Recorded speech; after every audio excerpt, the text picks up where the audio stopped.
ज्ञान विस्तार चैनल में आपका स्वागत है। आज हम बात करेंगे गरुड़ एवं नागों में शत्रुता क्यों थी। महर्षि कश्यप ने प्रजापति दक्ष की 17 कन्याओं से विवाह किया, जिनसे 17 प्रमुख जातियों की उत्पत्ति हुई। इसी कारण महर्षि कश्यप प्रजापति के नाम से भी जाने जाते हैं। इनकी प्रमुख दो पत्नियों से जो पुत्र हुए, उनके बीच की शत्रुता प्रसिद्ध है। महर्षि कश्यप और अदिति से आदित्यों देवताओं का जन्म हुआ और दिति से दैत्यों का। इन दोनों के बीच की प्रतिद्वंद्विता के विषय में तो हम सभी जानते हैं, किंतु इस विषय पर विस्तार कभी और बात करेंगे। आज बात करते हैं महर्षि कश्यप और कुद्रु से उत्पन्न नागों और महर्षि कश्यप और विनीता से उत्पन्न गरुड़ के बीच की शत्रुता के विषय में। आखिर क्या कारण था कि दोनों जातियां चिर शत्रु हो गई। एक बार महर्षि कश्यप की दोनों पत्नियां दक्ष पुत्री कुद्रु एवं विनीता अपने पति के पास संतान की कामना लेकर पहुंची। महर्षि का मन उस समय बड़ा प्रसन्न था, इसीलिए उन्होंने दोनों से पूछा कि उन्हें कैसे संतान की कामना है। कुद्रु ने कहा कि उन्हें अति बलशाली और पराक्रमी 1000 पुत्रों की प्राप्ति हो। विनीता ने कहा कि उन्हें केवल 2 ऐसे पुत्र चाहिए जो कुद्रु के 1000 पुत्रों पर भारी पड़े।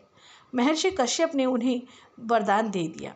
समय आया तो कुद्रु ने 1000 अंडों का और विनीता ने 2 अंडों का प्रसव किया।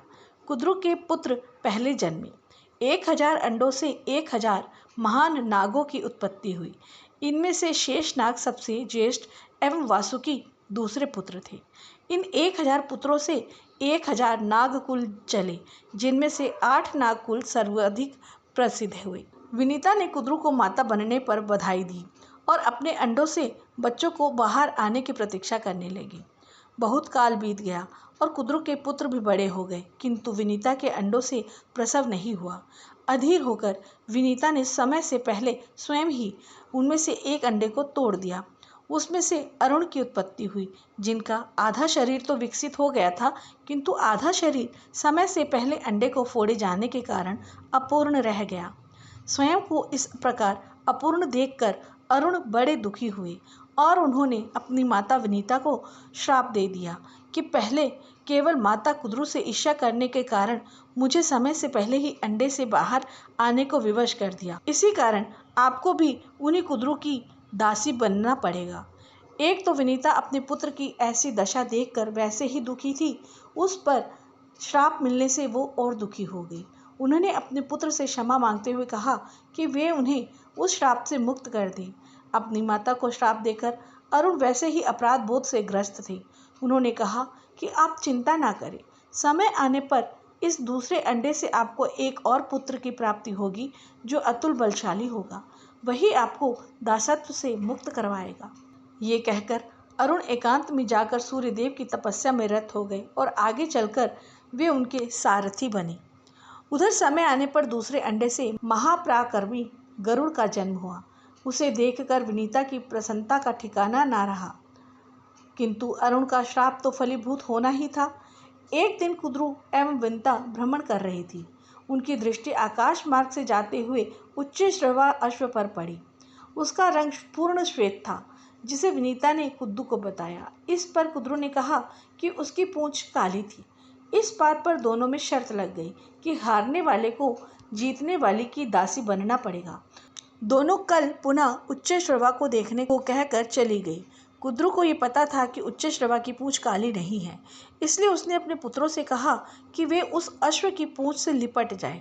दूर से विनीता को कुछ समझ नहीं आएगा तो और कुद्रु शर्त जीत जाएगी, किंतु शेषनाग और वासुकी और कुछ और नागों ने ऐसा छल करने से मना कर दिया। तब कुद्रु ने अपने पुत्रों को ही श्राप दिया कि जो उसकी बात नहीं मानेगा वो भविष्य में जन्मजय के सर्प यज्ञ में भस्म हो जाएगा। शेषनाग, वासुकी और कुछ अन्य नागों ने उस श्राप के बाद भी माता के छल का साथ देना स्वीकार नहीं किया, पर कुछ पुत्रों ने डर से उनकी बात मान ली। अगले दिन कुद्रु के पुत्र उच्चैःश्रवा की पूंछ से लिपट गए और दूर से विनीता को ऐसा लगा कि उसकी पूंछ काली है।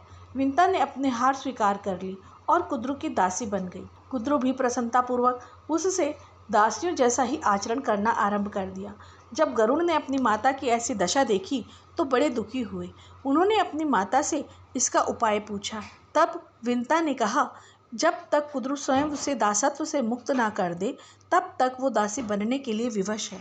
तब गरुड़ अपनी विमाता कुद्रू के पास गए और उनसे प्रार्थना की कि वे उनकी माता को दासत्व से मुक्त कर दे। कुद्रू ने सोचा कि अपने पुत्रों को अमर बनाने का यही मौका है। उसने गरुड़ से कहा कि यदि वो उनके पुत्रों के लिए अमृत ले आए तो वो उसकी माता को दासत्व से मुक्त कर देगी। यह सुनकर गरुड़ ने उनकी बात मान ली और अपने पिता के पास जाकर पूछा कि अमृत कहाँ मिलेगा। तब महर्षि कश्यप ने उन्हें बताया कि अमृत देवलोक में है, किंतु उसे लाना अत्यंत दुष्कर है। इस पर भी गरुड़ अमृत लाने देवलोक को चल दिए। वहां पहुंचकर उन्होंने देखा कि अमृत तो कड़े पहरे में रखा गया है। उन्होंने सभी देवताओं को युद्ध के लिए ललकारा और सबको परास्त कर अमृत कलश को लेकर चल उड़े। उधर जब देवराज इंद्र को ये सूचना मिली तो उन्होंने मार्ग में ही गरुड़ को रोका। दोनों में घोर युद्ध हुआ और अंत में इंद्रदेव ने गरुड़ पर अपने वज्र से प्रहार किया, किंतु महाबलशाली गरुड़ ने उस प्रहार को भी सह लिया। ये देखकर इंद्र बड़े प्रसन्न हुए और उन्होंने गरुड़ से मित्रता कर ली। इंद्र ने गरुड़ से पूछा कि उन्हें अमृत क्यों चाहिए। इस पर गरुड़ ने उन्हें पूरी बात बताई। तब इंद्र ने कहा कि कुद्रू के पुत्र दुराचारी है, यदि अमृत उनके हाथ लग गया तो वे इसका दुरुपयोग करेंगे। तब गरुड़ ने कहा कि हे इंद्रदेव, मुझे अमृत उन्हें देकर अपनी माता को दासत्व से मुक्त करा लेने दीजिए, फिर आप अमृत लेकर वापस स्वर्गलोक आ जाइएगा। इस बात से प्रसन्न होकर इंद्रदेव ने उन्हें अमृत कलश ले जाने की स्वीकृति दे दी।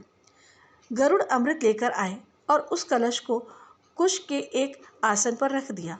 ये देखकर कुद्रू ने विनीता को दासत्व से मुक्त कर दिया। जब नाग अमृत पान के लिए आगे बढ़े तो गरुड़ ने कहा कि उन्हें इस पवित्र अमृत का पान करने से पहले स्नान करना चाहिए। नागों को ये बात जची और वे स्नान करने चले गए। इंद्रदेव इसी मौके की प्रतीक्षा में थे। उन्होंने अमृत कलश उठा लिया और वापस स्वर्गलोक आ गए। गरुड़ की चतुराई देखकर इंद्र ने उनसे वरदान मांगने को कहा। गरुड़ ने उनसे वरदान मांगा कि जो आज से नाग ही उनका भोजन हो। उधर जब नाग स्नान कर वापस आए तो अमृत को ना देखकर बड़ा पछताए। वे समझ गए कि उनकी माता के छल के कारण ही उनके साथ भी छल हो गया है। ये सोचकर कि कदाचित कुश पर अमृत की कुछ बूंदें ही गिर गई हो, नाग उसे चाटने लगी। कुश की धार से उनकी जीभ के 2 टुकड़े हो गए। यही कारण है कि आज भी नागों की जीभ 2 भागों में विभक्त होती है। बस यहीं से नागों और गरुड़ की घोर शत्रुता उत्पन्न हो गई। नागों ने गरुड़ को युद्ध में भी परास्त करना चाहा, किंतु इंद्र के वरदान के कारण वे उनका भोजन बनने लगे। तब नाग अपने प्राण बचाने के लिए पृथ्वी और पाताल में इधर उधर छिप गए। शेषनाग और वासुकी जैसे कुछ सात्विक नाग पहले ही श्रीहरि और महादेव की शरण में चले गए थे। वासुकी के नागराज बनने के बाद उन्होंने गरुड़ से इस परस्पर विरोध को समाप्त किया, किंतु बाकी नागों के साथ तो गरुड़ की शत्रुता पूर्ववत बनी रही। ये कथा आपको कैसी लगी कमेंट बॉक्स में अवश्य बताएं।